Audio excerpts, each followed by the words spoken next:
요한복음 3장 1절부터 우리 15절까지 교독하시겠습니다. 신약성경 요한복음 3장 1절부터 15절까지입니다.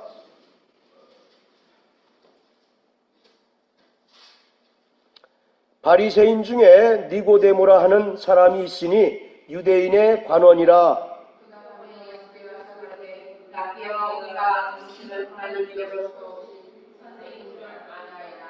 하나님이 함께하시지 아니하시면 당신의 행하시는 이 기적을 아무것도 할 수 없으시니이다. 예수께서 대답하여 가라사대 진실로 진실로 내게 이르노니 사람이 거듭나지 아니하면 하나님 나라를 볼 수 없느니라. 니고데모가 가로되 사람이 늙으면 어떻게 할 수 있었나이까? 두 번째 못에 들어갔다가 날 수 있었나이까? 예수께서 대답하시되 진실로 진실로 내게 이르노니 사람이 물과 성령으로 나지 아니하면 하나님 나라에 들어갈 수 없느니라. 내가 내게 거듭나야 하겠다 하는 말을 기이 여기지 말라. 사람의 이름으로 불매 내가 그 소리를 들어도 어디서 오며 어디로 가는지 알지 못하니 성령으로 난 사람은 다 이러하니라. 니고데모가 대답하여 가로되 어찌 이러한 일이 있을 수 있나이까? 예수께서 가라사대 너는 이스라엘의 선생으로서 이러한 일을 알지 못하느냐. 진실로 진실로 내게 이르노니 우리 아는 것을 말하고 본 것을 증거하노라. 그러나 너희가 우리 증거를 받지 아니하는도다. 내가 이런 일을 말하여도 너희가 믿지 않는다거든 하늘과 하늘을 바라면 어떻게 믿겠느냐. 하늘에서 내려온 자 곧 인자 외에는 하늘에 올라간 자가 없느니라. 모세가 광야에서 내놓은 것 같이 인자도 들려야 하리니 이는 저를 믿는 자마다 영생을 얻게 하려 하심이니라. 아멘. 자, 여러분들 읽어보셔서 아시겠지만 진실로 진실로 이렇게 진실로라고 하는 것을 계속 두 번씩 이제 그 반복해서 예수님 말씀하고 계시는데 지금 그 15절까지 진실로 진실로라고 하는 것이 몇 번 나옵니까? 한번 이제 그 세알려 보세요. 그 3절에도 진실로 진실로 나오죠. 자, 그리고 또 5절 진실로 진실로. 그리고 또 몇 절 나옵니까? 11절도 그렇게 돼 있죠. 진실로 진실로. 우리도 보통 이제 이야기할 때 그것이 굉장히 중요한 것을 강조하게 되죠. 그래서 예수님이 진실로라고 이렇게 한 번만 하셔도 될 거를 진실로 진실로 이렇게 거듭 반복하셨고 이것을 무려 요 짧은 15절 안에 무려 3번씩이나 이제 그 언급하셨다라고 하는 내용은 이게 무슨 내용입니까? 아주 중요하다라고 하는 겁니다. 요한복음이 다른 성경에 비해서 가장 영적인 영감이 충만한 성경이고 그 중에서도 바로 오늘 이 3장의 내용이 물론 뭐 다른 성경도 다 중요하고 우리에게 정말 은혜가 되고 생명이 되는 말씀이긴 하지만 유달리 오늘 이 3장의 말씀이 더 바로 정말 예수님께서 이렇게 3번씩이나 강조하셨던 굉장히 바로 중요한 그러한 말씀입니다. 결론은 바로 거듭나는 게 우리에게 있어서 가장 중요하다는 겁니다. 우리가 신앙생활 하는 목적이 뭡니까? 부활 후에 하나님 나라에 들어가서 그곳에서 영원히 살기 위해서 우리가 신앙생활 하는 것 아니겠습니까? 안 그렇습니까? 이 땅에서 잘 먹고 잘 살고 또 좋은 거 누리기 위해서 우리가 신앙생활 하기보다 우리가 첫째 부활의 소망을 가지고 영광스러운 하나님 나라에 들어가서 그곳에서 하나님과 더불어 영생하기 위해서 바로 신앙생활을 하는데 예수님은 그렇게 하나님의 나라에 들어가기 위해서는 전제가 있다는 겁니다. 반드시 거듭나야만 하나님 나라를 볼 수 있고 또 거듭나야만 하나님 나라에 들어갈 수 있다라고 이렇게 얘기하고 있어요. 그래서 바로 우리 인간들에게 또 정말 믿는 자들에게 또 죄인에게도 가장 중요한 성경에 이제 여러 가지 중요한 말씀들이 있지만 우리 인간들에게 가장 중요한 말씀이 바로 이 요한복음 3장의 말씀인 것입니다. 오늘 잘 들으시기를 바랍니다. 하나님은 아버지이십니다. 하나님께서 예수 그리스도를 세상에 보내셔서 저가 인간의 모든 죄를 담당하시고 십자가에 달려 죽으시고 부활하심으로써 우리를 바로 구원하셨습니다. 뿐만 아니라 우리에게 하나님의 이름인 예수 이름을 우리에게 주셔서 그 이름을 믿고 영접하는 자들에게는 하나님의 자녀가 되는 권세를 주셨습니다. 잘 아시는 대로 요한복음 1장 12절에 영접하는 자, 곧 그 이름을 믿는 자들에게는 하나님의 자녀가 되는 권세를 주셨다라고 말씀합니다. 또 갈라디아서 4장 6절에 보면 우리가 아들인 고로 우리에게 아들의 영을 주셔서 아바, 아버지라 부를 수 있게 하셨다라고 말씀하고 계십니다. 이처럼 우리는 예수 그리스도의 은혜로 말미암아 구원받고 그 이름을 믿음으로 말미암아 하나님의 자녀가 된 자들입니다. 그리고 하나님께서는 또 성령을 우리에게 부어주셔서 성령으로 말미암아 우리가 하나님의 자녀인 것을 증거해 주십니다. 그래서 로마서 8장 15절에 보면 성령이 친히 우리 영으로 더불어 우리가 하나님의 자녀인 것을 증거하신다라고 말씀하고 계십니다. 자, 옆에 계신 분하고 서로 인사하십시오. 당신은 하나님의 자녀입니다. 인사하시길 바랍니다. 예, 바로 이와 같이 우리는 하나님의 자녀요. 또 하나님을 아버지라 부를 수 있는 특권이 바로 부여된 자들인 것입니다. 창세기에 보면 에덴 동산에서 첫사람 아담이 영적 존재로서 하나님과 신령한 사귐을 가지며 살고 있었습니다. 그러나 창세기 3장에 이르러 마귀의 유혹에 속아서 하나님의 말씀을 거역하고 죄를 범하자 그 인간의 영 속에 인간의 영이 바로 죽고 말았습니다. 그래서 에스겔서 18장 20절에 보면 범죄한 영혼마다 다 죽을 것이다 라고 이와 같이 말씀하고 계십니다. 바로 범죄하기 이전에는 아담이 하나님과 신령한 사귐을 갖고 또 지난주에 말씀드렸던 것처럼 하나님과 바로 영적인 만남 또 예배하는 삶을 살다가 마귀의 유혹을 받고 그 마귀의 유혹으로 말미암아 하나님 말씀에 불순종하고 또 그 불순종의 결과로 죄가 들어오고 그 죄로 말미암아 인간의 영이 죽고 말았습니다. 이로써 하나님과 인간 사이에 바로 영적인 사귐, 영적인 바로 교제는 완전히 단절되어 버리고 말았던 것입니다. 여기서 우리가 분명히 알아야 될 것은 바로 그 영이 죽었다라고 하니까 마치 우리 육체가 죽게 되면 흙으로 돌아가서 완전히 소멸되어 버리는 것처럼 우리 영이 죽었다라고 하니까 우리 영이 소멸되어 버렸다라고 이렇게 이해하기 쉽지만 바로 성경에서 말하는 영이 죽었다라고 하는 의미는 영이 소멸되어 버린 것을 이야기하는 것이 아니라 하나님과 사귐을 가질 수 있었던 그 영이 기능을 완전히 상실해 버리고 말았다라고 하는 것을 말씀하고 있는 것입니다.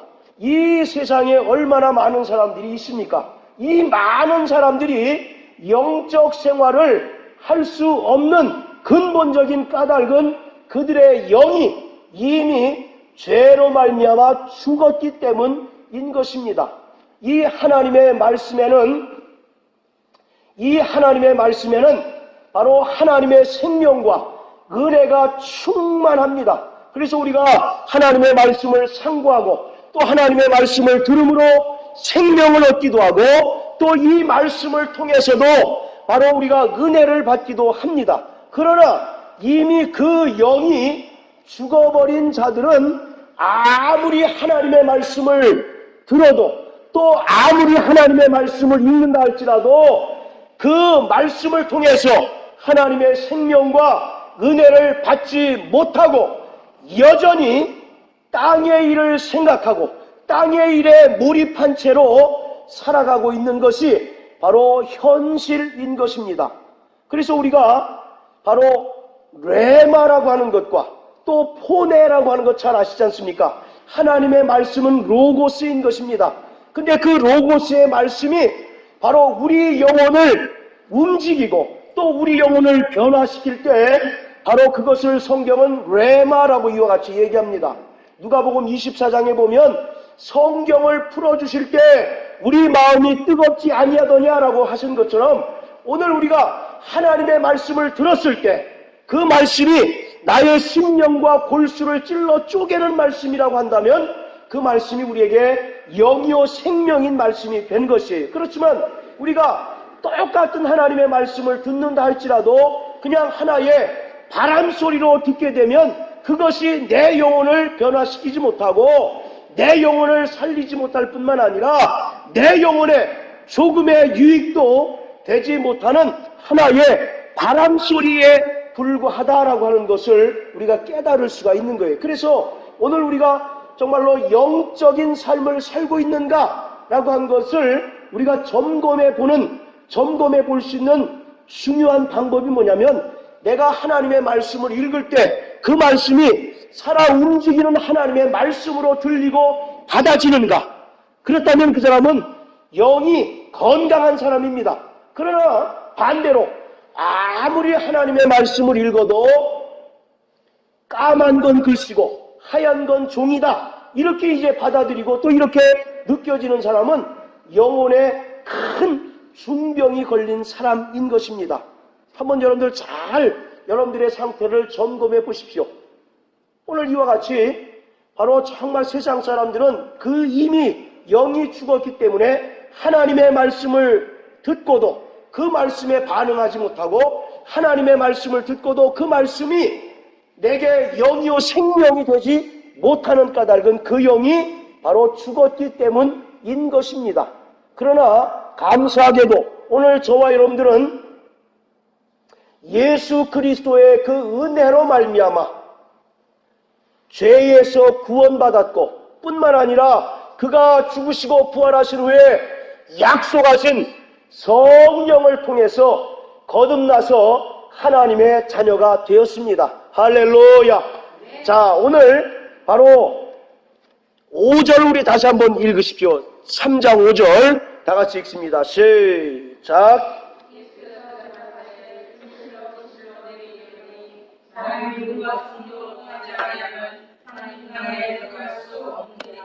예, 오늘 이 말씀은 바로 거듭남에 대한 그러한 이제 예수님의 말씀인데 바로 잘 아시는 것처럼 이 거듭남이라고 하는 것은 바로 두 가지 이제 그 의미를 가지고 있습니다. 그 첫 번째는 뭐냐면 다시 태어나는 것을 말합니다.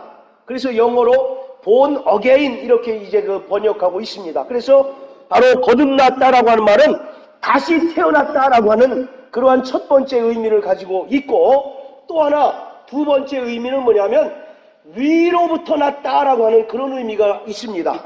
어디로부터 났다고요?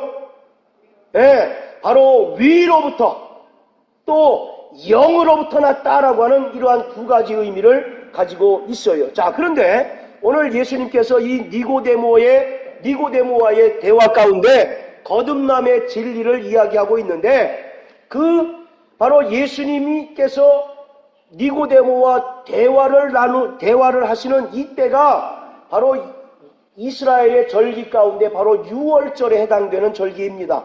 자, 거기 2장 13절 보시면 유대인의 유월절이 가까운지라 이렇게 얘기하고 있습니다. 그러니까 바로 이 이스라엘의 절기 가운데 유월절하고 바로 예수님께서 말씀하셨던 이 거듭남이라고 하는 것과 공통적인 어떤 공통분모가 있다라고 하는 것을 우리가 바로 이제 알을 수가 있는 거예요. 여러분들 유월절이라고 하는 것이 무슨 절기입니까? 이스라엘에게 있어서 가장 큰 절기이죠. 그들이 430년 동안 애굽의 바로 밑에서 종살이하다가 이 6월절을 기점으로 해서 그들이 뭐가 되는 겁니까?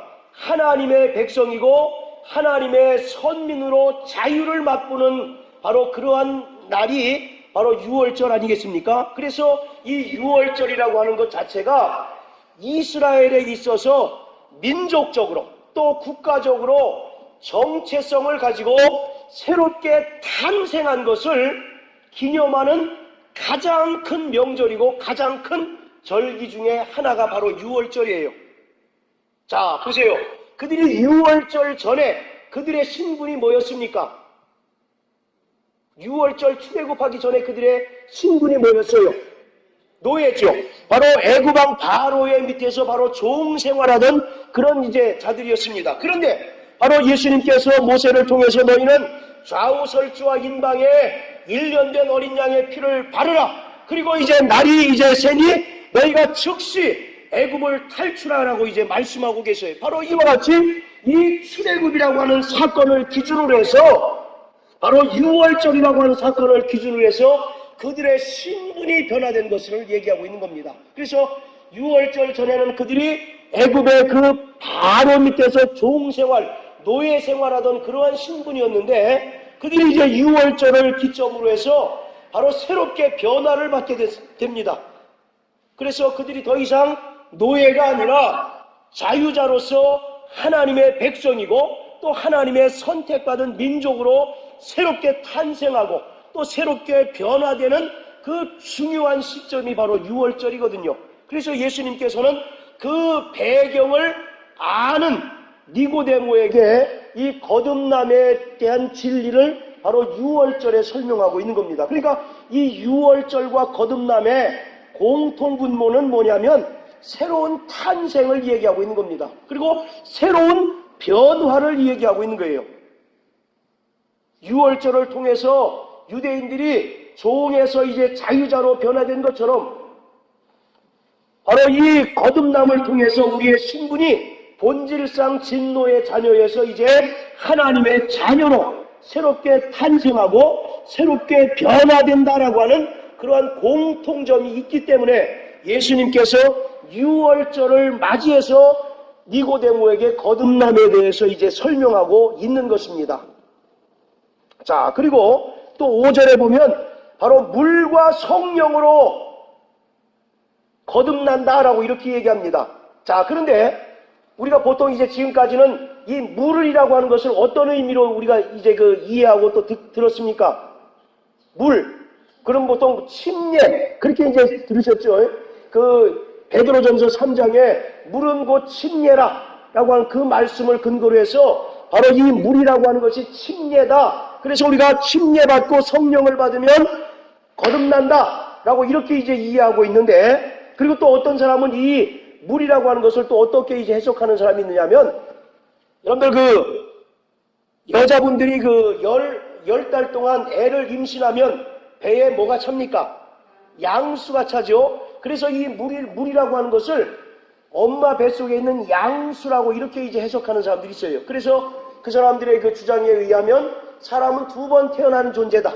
그래서 엄마 뱃속에서 한번 태어나고 또 성령으로 한번 태어나야 되는 그런 존재다라고 하는 것을 강조하기 위해서 이 물이라고 하는 것을 양수라고 이렇게 이제 해석하는 경우도 있어요. 자, 그런데 이 물이라고 하는 것은 침례도 아니고 더더군다나 그 양수를 의미하는 것도 아니고 바로 이 물이라고 하는 것은 뭐냐면 성령을 얘기하는 것이 바로 물입니다. 물이 뭐라고요? 그러니까 물과 성령이 아니라 정확하게 번역하려면 물 곧 성령 이렇게 번역해야 돼요. 그래서 이 물이라고 하는 것과 성령이 바로 동격을 얘기하고 있습니다. 자, 우리 한번 여기 표시해 놓으시고 요한복음 7장 한번 보세요.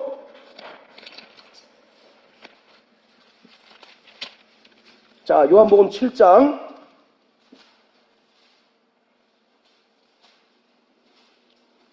자, 38절 39절 우리 멋쟁이 고대성 형제 한번 읽어주세요. 자, 38절 39절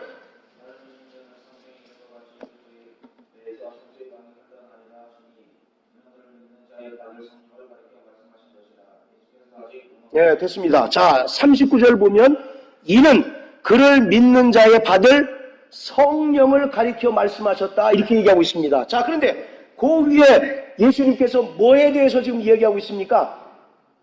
그렇죠. 생수의 강에 대해서 얘기하고 있죠.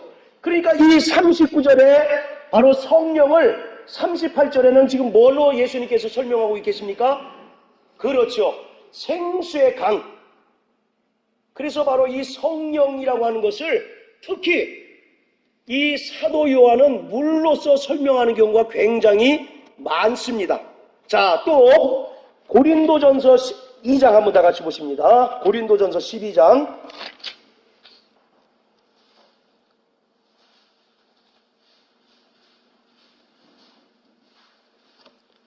자, 13절 우리 다 같이 읽습니다.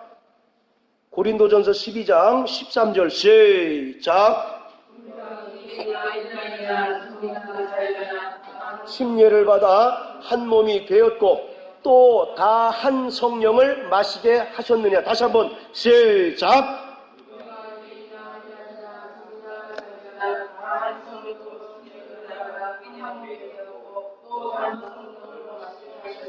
자, 보십시오. 성령을 어떻게 하셨다고요? 마시게. 여러분들, 마신다라고 하는 것은 어떨 때 쓰는 단어입니까? 네, 물이나 음료를 우리가 이제 마신다라고 표현하고 있잖아요. 그런데 여기는 성령을 어떻게 한다고요? 마신다. 우리가 다 성령으로 침례를 받아서 한 몸이 되었고 또 한 성령을 우리가 마셨다. 이렇게 얘기하고 있어요. 이 말은 무슨 말입니까? 요한복음의 성령을 뭘로 설명하고 있습니까? 물로 설명하고 있어요. 그래서 바로 물과 성령이 아니라, 자, 다시 요한복음 3장으로 돌아갑니다. 그래서 물과 성령이 아니라 가장 정확하게 성경을 번역하려면 물 곧 성령입니다. 그래서 성령을 마셨다라고 하는 것은 성령을 우리 안에 모시는 것을 얘기하고 있어요. 그래서 우리가 성령을 모심으로 말미암아 우리가 새롭게 거듭나게 되는 것이고 그러한 자들이 하나님 나라에 들어갈 수 있다라고 이렇게 얘기하고 있어요. 자, 따라하세요. 물 곧 성령. 물 곧 성령. 네, 특히 요한복음에 바로 이 물이라고 하는 것을 성령으로 이제 예수님께서 자주 이렇게 이야기하시는 것들이 많습니다. 아까 대표적으로 7장의 그 생수의 강을 바로 성령이다라고 이렇게 이제 설명하고 있는 것과 마찬가지입니다. 그래서 이 물이라고 하는 것은 침례를 의미하는 것도 아니고 또 어떤 다른 사람들이 주장하는 것처럼 엄마 뱃속에 있는 양수를 이야기하는 것도 아니고 결국 바로 성령으로 거듭나야 된다라고 하는 것을 강조하고 있는 바로 그러한 표현인 것입니다. 자, 이와 같이 거듭난다라고 하는 것은 새롭게 태어나는 것입니다. 즉 바로 우리가 새로운 창조가 되는 것을 얘기하고 있어요. 그래서 여러분들 고린도후서 5장 17절에 뭐라고 얘기합니까? 보라, 이전 것은 다 지나갔으니. 자, 우리 또 여기 한번 표시해 놓으시고 고린도후서 5장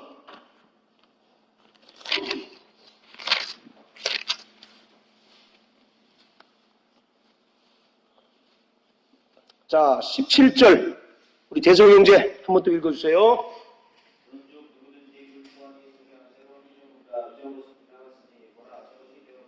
예, 누구든지 그리스도 안에 있으면 무엇이 됐다고요?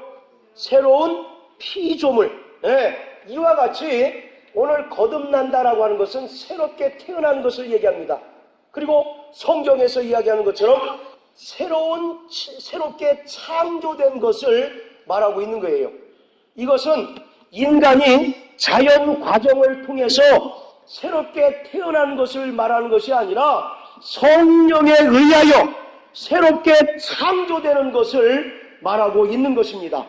요한복음 3장 4절에 보면 니고데모가 저녁에 찾아와서 예수님께 어떻게 거듭날 수 있습니까? 바로 엄마 뱃속에 다시 들어가서 태어나야 됩니까? 라고 이와 같이 묻지 않습니까? 이것이 바로 인간의 한계죠. 인간의 언어로는 거듭난다라고 하는 것을 표현할 방법이 없는 거예요.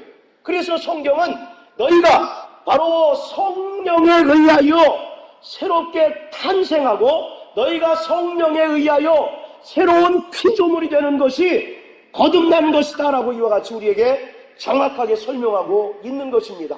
그러므로 우리가 거듭났다, 성령으로 새롭게 창조됐다라고 하는 것은 하늘로부터 오신 성령으로만 가능하기 때문에 바로 성경은 거듭났다라고 하는 것을 위로부터 났다라고 이렇게 설명하고 있는 것입니다. 자, 따라하세요. 나는 거듭난 하나님의 자녀다. 네, 이것을 고린도후서에는 뭐라고 표현하고 있습니까? 새로운 피조물이다 라고 이렇게 표현하고 있어요. 그래서 우리는 엄마 뱃속에 들어가서 다시 태어나서 거듭난 자가 아니라 생각해 보십시오. 우리가 예수 믿기 전하고 예수 믿기 후에 외적인 모습이 달라집니까? 달라지지 않습니까? 물론 헤어스타일이나 이런 것들은 달라지지 않지만 바로 전혀 달라지질 않잖아요. 그러나 뭐가 달라집니까? 우리의 신분이 달라져요. 아까도 말씀드렸죠. 우리는 과거에 공중권세 잡은 자에게 속하여 불순종의 아들들 가운데 역사하는 영을 따랐으니 곧 무슨 자식? 진노의 자식이었다라고 이렇게 성경은 설명하고 있어요. 그러나 예수께서 우리의 모든 죄를 속량하심으로 말미암아 우리를 사망에서 생명으로 옮기고 또 성령으로 말미암아 거듭나게 하심으로 말미암아 이제 우리의 신분이 뭘로 바뀝니까? 과거에는 마귀에게 속한 마귀 자식이었는데 이제는 성령으로 거듭나니까 하나님의 자녀가 됐던 겁니다. 아까 6월절 설명드리면서 6월절을 분기점으로 해서 6월절 전에는 그들이 바로에게 이제 종속된 노예였지만 이제 6월절 후에는 하나님의 백성, 하나님의 선택받은 민족으로 변화된 것처럼 오늘 우리가 바로 새롭게 태어났다라고 하는 말은 우리의 외적인 것이 달라졌다라고 하는 의미가 아니라 우리의 본질이 바뀌었다는 것입니다. 할렐루야. 우리의 영의 본질, 과거에 아담의 죄로 말미암아 죽고 또 죄의 값에 팔려서 우리가 마귀의 자식이 되었었는데 이제 예수가 이 땅에 오셔서 피 흘리심으로 말미암아 우리의 모든 죄값을 다 탕감해 주셨어요. 할렐루야. 그리고 또 성령을 우리에게 부어주셔서 우리를 새롭게 거듭나게 하셨는데 이 거듭남이라고 하는 것은 우리의 본질이 바뀐 것입니다. 우리의 바로 영적인 신분이 변화된 것을 성경은 거듭났다라고 이렇게 얘기하고 있어요. 자, 따라하세요. 나는 거듭난 하나님의 자녀이다. 바로 우리의 본질이 바뀌었다는 것입니다. 우리의 영적인 신분이 바로 바뀐 것을 성경은 거듭났다라고 이렇게 얘기하고 있어요. 그것은 우리가 엄마 뱃속에 들어가서 다시 태어남으로써 이제 이루어질 수 있는 것이 아니라 오직 위로부터 하나님의 영이신 성령이 우리에게 임하시고 우리를 변화시킴으로 말미암아 비로소 우리가 거듭난 하나님의 자녀가 된 것이에요. 그래서 성경은 말하기를 너희가 새 사람을 입으라고 이와 같이 말씀하고 있습니다. 자, 우리 또 에베소서 4장을 다 같이 한번 보십니다.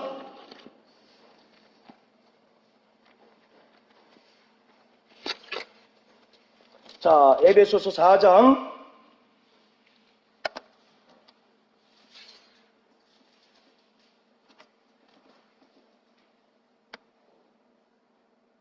자, 21절부터 24절까지 우리 김 집사님 한번 읽어주십시오.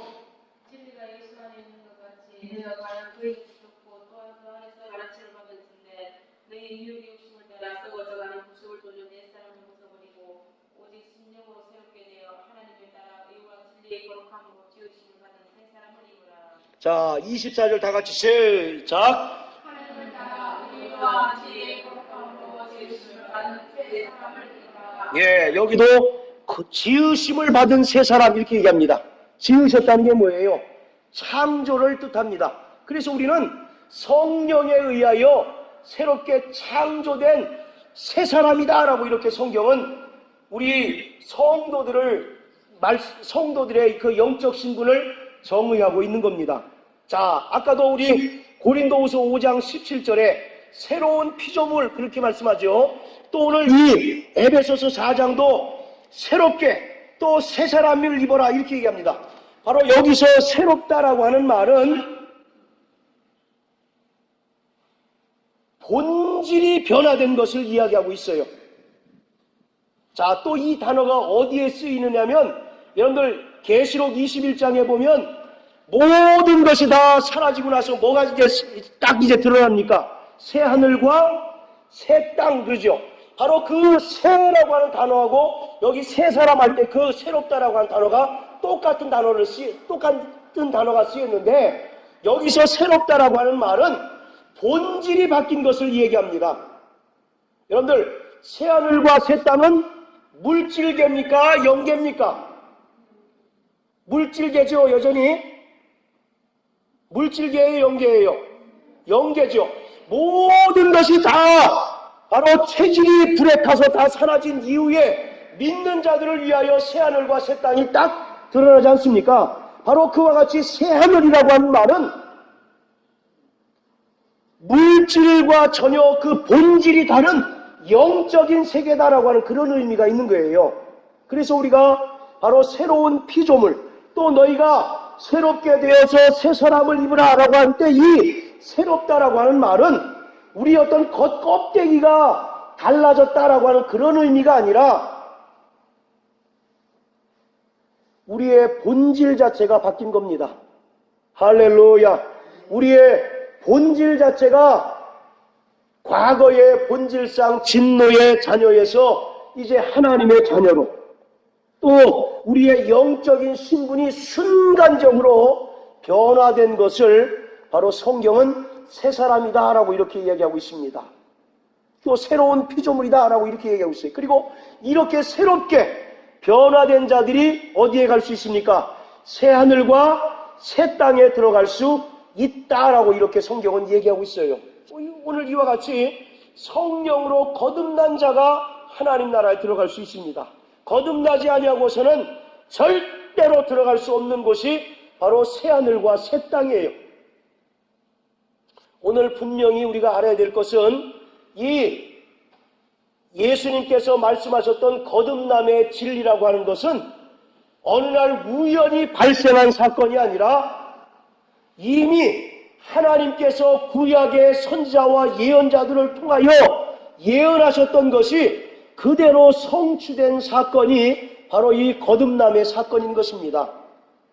여러분들, 하나님의 말씀은 진리입니다. 믿으시면 아멘 하세요. 아멘. 자, 진리라고 할 때 두 가지 요건을 충족해야 된다라고 말씀을 드렸죠. 기억 안 나시겠죠? 네. 물론 기억 안 나셔야 제가 또 이제 얘기할 수 있는 이제 기회가 되죠. 자, 진리라고 할 때 세상에도 진리란 말 씁니까? 안 씁니까? 쓰지요. 그런데 그것이 우리가 생각하는 진리와 같아요? 틀려요? 우리는 오직 뭐만 진리입니까? 하나님의 말씀, 또 예수만이 진리 아니겠습니까? 자, 이와 같이 우리가 생각하는 진리와 세상 사람들이 생각하는 진리에는 이런 괴리가 있어요. 차이가 있어요. 그 차이는 뭐냐? 반드시 하나님의 말씀에는 먼저 뭐가 있습니까? 예언이 있어요. 그리고 또 그 예언이 반드시 이루어지는 성취가 있어요. 그래서 우리가 하나님의 말씀을 전혀 의심 없이 진리의 말씀으로 듣고 믿고 순종하는 겁니다. 오늘 마찬가지로 예수님께서 이 진리의 바로 거듭남에 대해서 설명하고 계신데 왜 이 거듭남이 진리냐? 이미 구약의 예언자들의 입을 통해서 예언하셨고 그것이 이제 예수가 오심으로 성취됐기 때문에 바로 이 거듭남이라고 하는 것이 진리다라고 이와 같이 말씀드릴 수가 있는 거예요. 자, 우리 에스겔서 36장을 한번 다 같이 보십니다. 자, 에스겔서 36장.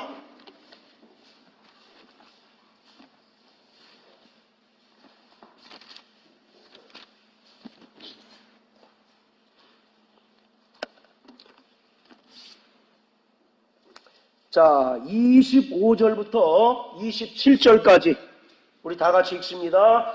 에스겔서 36장 25절부터 27절까지 시작.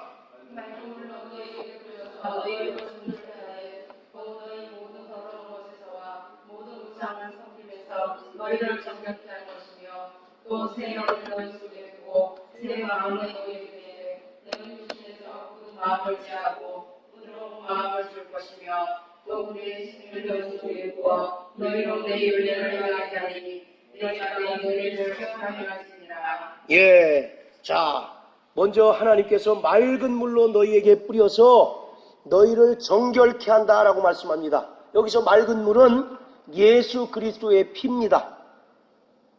히브리서에 보면 우슬초에 짐승의 피를 묻히고 뿌리면 성경에 기록된 바 다 거룩하게 된다라고 말씀하고 있잖아요. 그래서 바로 25절의 말씀은 죄인된 우리 인간들을 예수님의 그 흘리신 피로 깨끗게 하시고 구원하시겠다라고 말씀하고 계십니다. 자, 그리고 또 26절은 또 새 영을 너희 속에 두어 새 마음을 너희에게 주시겠다라고 말씀하고 있어요. 여기서 당연히 새 영은 뭐겠습니까? 성령의 성령. 그리고 새 마음을 너희에게 주겠다. 즉 우리를 새 사람으로 변화시켜 주시겠다라고 말씀하고 있어요. 오늘 우리가 이렇게 새롭게 변화되는 그 동기가 뭡니까? 우리 인간의 힘으로 새롭게 변화될 수 있어요? 없어요? 없어요. 오직 성령으로만 우리가 새롭게 변화될 수 있다라고 이와 같이 성경은 말씀하고 있습니다. 그리고 이와 같이 바로 거듭남은 이미 하나님께서 구약의 예언자들을 통해서 예언하신 거예요. 자, 또 시편 51편 또 한번 보시겠습니다.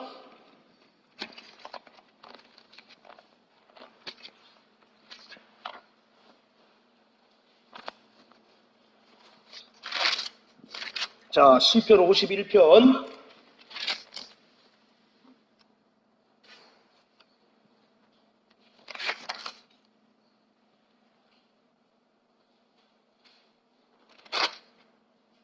자, 9절부터 11절까지 읽습니다. 자, 시작. 주의 얼굴을 내 죄에서 들이시고 내 모든 죄악을 고발하소서. 하나님이여 내 속에 정한 마음을 창조하시고 내 안에 정직한 영을 새롭게 하소서. 나를 주 앞에서 쫓아내지 마시며 주의 성실을 내게서 보이지 마소서. 예, 자, 10절 보십시오. 하나님이여 내 속에 정한 마음을 뭐 하시고? 창조하시고 내 안에 정직한 영. 정직한 영은 뭐예요? 우리 스스로 정직할 수 있습니까? 없습니까? 네, 정직한 영은 바로 성령이에요. 그래서 우리를 성령으로 새롭게 창조하여 주시옵소서. 할렐루야. 이것이 바로 구약에서 이야기하는 거듭남이라고 하는 것을 이야기하고 있습니다. 그리고 드디어 이렇게 구약의 예언자들을 통해서 예언하셨던 것들이 예수님께서 약속하신 성령이 드디어 각 사람에게 임함으로 거듭남이 이제 실현되게 되는 것입니다. 이와 같이 이 거듭남이라고 하는 것은 우리의 본질적인 변화를 얘기합니다. 우리의 영적인 신분이 변화된 것을 믿으시길 주의 이름으로 축원합니다.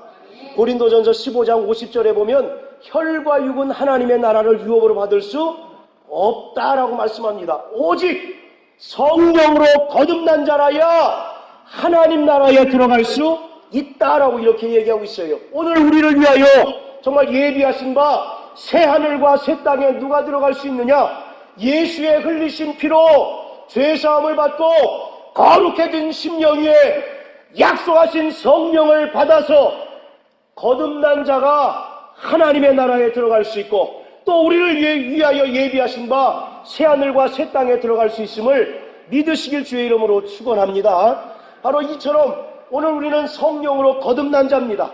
성령으로 거듭난 자는 이제 바로 육신의 정욕을 따라 사는 것이 아니라 성령의 인도함을 받아야 하고 이 땅에서 성령의 열매를 맺음으로 하나님을 영화롭게 하는 삶을 살아가야 되는 것을 성경은 우리에게 말씀하고 계십니다. 사랑하는 성도 여러분, 정말 성령으로 거듭남을 체험하시길 주의 이름으로 축원합니다. 우리가 선하게 살면 또 각종 종교의 행사에 참여하고 또 교리 공부에 충실하게 되면 거듭났다라고 이렇게 얘기하는데 전혀 그것은 사실 무근입니다. 우리가 또 많은 사람들은 많은 이제 그 종교들이 있는데 그 중에서 기독교를 택하고 이제 교회 생활하니까 나는 거듭났을 거야 라고 이와 같이 생각하는데 절대적으로 착각이란 얘기예요. 거듭남은 분명한 체험이 있어야 됩니다. 할렐루야. 우리가 여러분들 어머니 뱃속에서 태어난 것 여러분들 보셨습니까? 안 보셨습니까? 못 봤잖아요. 그런데 우리가 그것을 부인할 수 있어요? 없어요? 저분이 내 어머니 아니야 라고 할 수 있습니까? 없습니까? 벌써 피는 물보다 진하다고 해서 벌써 정말 피가 땡기지 않습니까? 그리고 또 두 번째로 동사무소 가서 뭘 띄워보면 저분이 내 엄마라는 걸 확실히 알 수 있는 겁니까? 뭐 요새는 가족관계 증명서 띄워보면 그 모자관계로 확실하게 나오잖아요. 마찬가지로 이처럼 우리가 육신의 어머니로부터 태어난 것도 부인할 수 없는 명백한 체험이고 또 분명한 증거가 있는 것처럼 거듭남은 관념이 아닙니다. 우리가 그냥 신앙생활하고 교회생활 충실하게 하니까 나는 거듭났을 거야. 천만의 말씀 만만의 콩떡이란 얘기죠. 거듭남은 반드시 뭐가 있어야 된다고요? 체험이 있어야 됩니다. 여러분들 바람이 불 때 바람이 보여요? 안 보여요? 근데 우리가 바람이 분다는 걸 뭘 보고 알 수 있습니까? 사물이 막 흔들리잖아요. 나뭇가지가 흔들리잖아요. 그래서 바람이 분다 라고 하는 것을 우리가 알 수 있는 것처럼 오늘 우리가 예수를 믿고 성령으로 거듭난 것은 우리의 생각이나 어떤 관념 속에 머무는 것이 아니라 분명한 체험을 통해서 우리가 증거할 수 있어야 하는 것입니다. 오늘 여러분들께 제가 묻습니다. 당신은 거듭난 하나님의 자녀입니까? 그것에 대해서 답변하시길 바랍니다. 그것에 대해서 믿음이 확신치 않다면 정말 회개하시고 돌이키셔서 성령 받기를 바랍니다. 성령의 충만함을 받을 때 우리가 정말 비로소 하나님을 체험할 수 있고 또 살아계신 하나님께서 내 아버지요 내가 그분의 자녀가 됐다라고 하는 것을 분명히 체험할 수 있게 되는 것입니다. 거듭남의 체험을 갖게 되시기를 예수 이름으로 축복합니다. 자, 다시 우리 요한복음 3장을 봅니다. 자, 여기 보면 중요한 사람이 니고데모라고 하는 사람이 나오죠. 자, 이 니고데모가 어떠한 사람이냐면 자, 3장 1절 한번 보십시오. 이 사람이 신분이 뭐예요? 신분이 바리새인이죠. 바리새인. 그리고 유대인의 관원이래요. 유대인의 관원. 여기서 이 유대인의 관원이라고 하는 말은 여러분들 예수님께서 십자가에 못 박혀 돌아가실 때 그 대제사장들하고 공회에서 이제 그 죽이기로 결정하고 빌라도에게 넘기지 않습니까? 그 공회가 바로 관원이에요. 공회의 이제 일원이다라고 하는 그런 뜻에서 관원이라는 얘기입니다. 이 관원이라고 하는 것이 어떤 신분이냐면 우리나라로 따지면 지금 국회의원의 신분에 해당이 됩니다. 우리나라 국회가 뭐 하는 곳입니까? 법을 만드는 데가 이제 국회의원 아니겠어요? 마찬가지로 이 당시에 그 관원이라고 한다면 그 종교나 이스라엘의 정치 모든 것을 총망라해서 법을 새롭게 제정하고 거기서 끝나는 것이 아니라 그 법을 집행할 수 있는 권한을 갖고 있는 사람들이 관원이에요. 관원. 그래서 여러분들 산헤드린이라는 말 들어보셨습니까? 네, 그 산헤드린이 바로 관원이에요. 관원. 그리고 이 사람들은 이스라엘 중에 딱 71명만 뽑아요. 딱 71명. 그러니까 이 니고데모가 얼마나 높은 신분에 있는 사람인 것을 여러분들 이제 대충 짐작하셨겠죠. 여러분 우리가 국회의원 지금 우리에게 뭐 한 표 부탁한다고 막 굽신굽신하니까 국회의원이 굉장히 낮아 보이는 것 같죠. 그러나 일단 딱 당선만 돼 보십시오. 얼마나 우리가 상관할 수 없는 높은 신분입니까? 근데 이 니고데모는 그 사람들보다 더 훨씬 높고 또 사법권도 갖고 있어서 법을 집행할 수 있는 그런 이제 권한까지 갖고 있는 사람이에요. 그런데다가 바리새인이고 또 성경을 가르치는 율법 선생입니다. 율법 선생. 그러니 비범한 사람이라고 하는 것을 우리가 이제 단번에 이제 눈치챌 수 있죠. 이 사람이 예수님께 이제 찾아옵니다. 그런데 예수님께 찾아온 그 때가 아침, 점심, 저녁 어느 때에 찾아왔습니까? 자, 2절 보세요. 그가 예수께 와서 가로되 밤에. 왜 밤에 찾아왔겠어요? 아니 대명천지에 찾아와서 예수님께 질문해야 되는데 꼭 밤에 찾아오는 이유가 뭘까요? 자기가 바리새인이고 또 그렇게 높은 신분인데 자존심이 얼마나 세겠습니까? 그런데 저 신출나기 랍비인 예수님께 묻는 것이 여간 자존심이 상하는 거죠. 그런데 또 궁금하긴 해요. 거듭남이라고 하는 문제가 궁금하긴 하죠. 그래서 밤에 몰래 예수님께 찾아와서 예수님, 거듭남이 도대체 뭡니까? 엄마 뱃속에 들어갔다가 다시 나와야 됩니까? 정말 이렇게 묻습니다. 그때 예수님께 이제 호되게 막 이제 꾸중을 듣죠. 그래서 네가 유대인의 관원으로서 그런 것 하나 모르냐? 라고 이렇게 막 핀잔을 당합니다. 오늘 이걸 통해서 우리가 뭘 할 수 있습니까? 율법으로는 거듭날 수 없다는 거죠. 이 바리새인은 율법 선생 아니겠습니까? 율법의 최고 고수들 아니겠어요? 그럼에도 불구하고 율법으로는 거듭날 수 없다는 것이죠. 또 바로 종교, 유대교라고 하는 그 종교로는 죽었다 깨나도 거듭날 수 없다라고 하는 사실을 상징적으로 이 니고데모라고 하는 사람을 통해서 예수님께서 보여주고 계신 겁니다. 여러분들 우리가 종교를 믿는 겁니까? 예수를 믿는 겁니까? 종교는 거듭날 수 있을까요? 없을까요?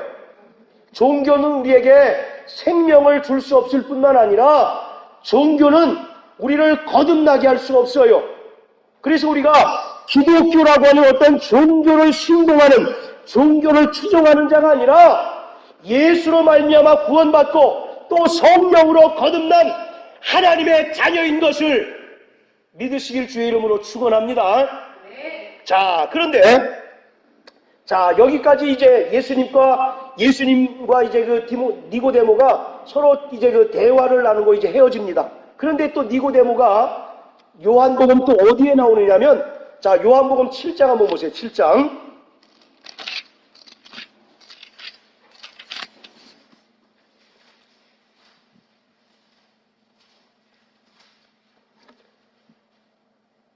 자, 50절부터 52절까지 우리 대성형제 빨리 한번 읽어주십시오. 요한복음 7장 50절부터 52절까지.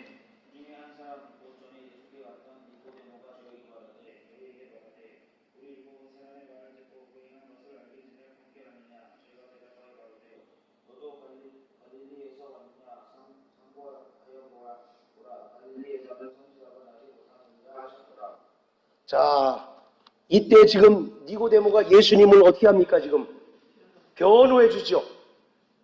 요한복음 3장에는 거듭남에 대해서 묻는 것이 쑥스러워서 밤에 몰래 찾아와서 예수님께 물었던 니고데모가 이 7장에 오니까 예수님을 변호하기 시작합니다. 자, 그리고 또 19장 한번 보세요.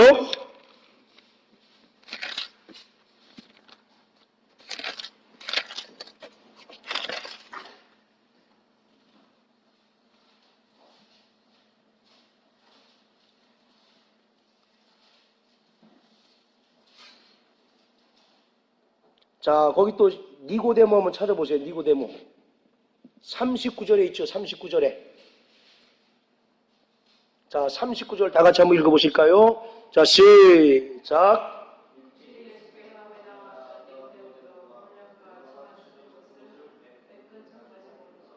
자, 이때 니고데모는 몰약과 침향 섞은 것 100근. 이건 엄청난 양입니다. 이건 당시에 일반 사람들이 살 수 없을 만큼 엄청난 고가의 그러한 이제 그 향품과 이제 몰약이에요. 자, 이걸 왜 갖고 왔을까요? 니고데모가 왜 갖고 왔을까요? 예수님 죽은 시체를 아리마대 사람 요셉 그 무덤에 이제 넣어놓고 이제 하는 겁니다.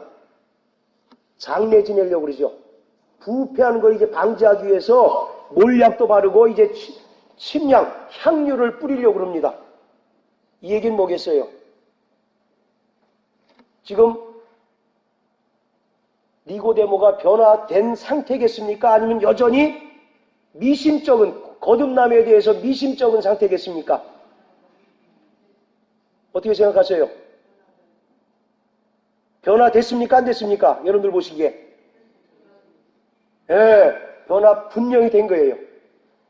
여러분들 그 사복음서에 보면 그런 거 있죠. 예수님께서 어느 이제 그 여자의 집을 방문했을 때 그 여자가 300데나리온이나 되는 그 향유를 예수님 발에 뿌리고 그 다음 어떻게 합니까?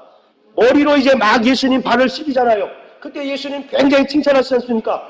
복음이 전파되는 곳마다 이 여자의 일을 전파해라 이렇게 얘기하지 않습니까? 이것처럼 바로 그가 죽음을 예비한 것에 대해서 예수님 칭찬하시는 거거든요. 그래서 그것처럼 오늘 니고데모가 몰약과 침향을 100근이나 가져왔다라고 하는 것은 주님을 사랑하는 겁니까? 사랑하지 않는 겁니까? 네, 너무너무 사랑하는 겁니다. 이가 완전히 믿음을 가지고 거듭남에 대한 그런 분명한 믿음을 가진 그러한 상태를 설명하고 있는 겁니다. 그래서 그 이후의 사건은 성경에 기록되지 않은데 전승에 의하면 약 100년경에 이 니고데모가 유대인들을 향해서 거듭남에 대해서 막 전도하다가 유대인들에 의해서 순교를 당했다는 그 기록이 있대요. 이건 뭘 얘기하냐면 오늘 우리는 정말 거듭난 자가 예수를 증거할 수 있고 거듭난 자가 정말 자기의 목숨을 다 바쳐 예수님을 사랑할 수 있다는 것이죠. 언제든지 우리가 종교 생활하는 자는 자기에게 어려움이 닥치면 그 어려움 때문에도 예수를 버리고 돌아갈 수 있습니다. 그러나 이와 같이 거듭남에 대한 분명한 체험과 믿음을 가진 자는 자기의 목숨을 버리면서까지 주님을 사랑할 수 있는 겁니다. 사랑하는 성도 여러분, 주님을 사랑하십니까? 그렇다면 정말 우리는 거듭남의 체험을 분명히 가진 자일 수 있다는 것이지요. 날마다 정말 성령 충만하고 또 자신이 거듭남의 체험을 가진 그래서 영원한 하나님의 나라에 대한 소망과 그 믿음을 가지고 예수를 변호하고 또 예수를 증거하는 우리 모든 성도 되시기를 주님의 이름으로 축원합니다. 할렐루야. 자, 우리 오른손 주먹 주시고 나는 거듭난 하나님의 자녀다. 세 번 시작.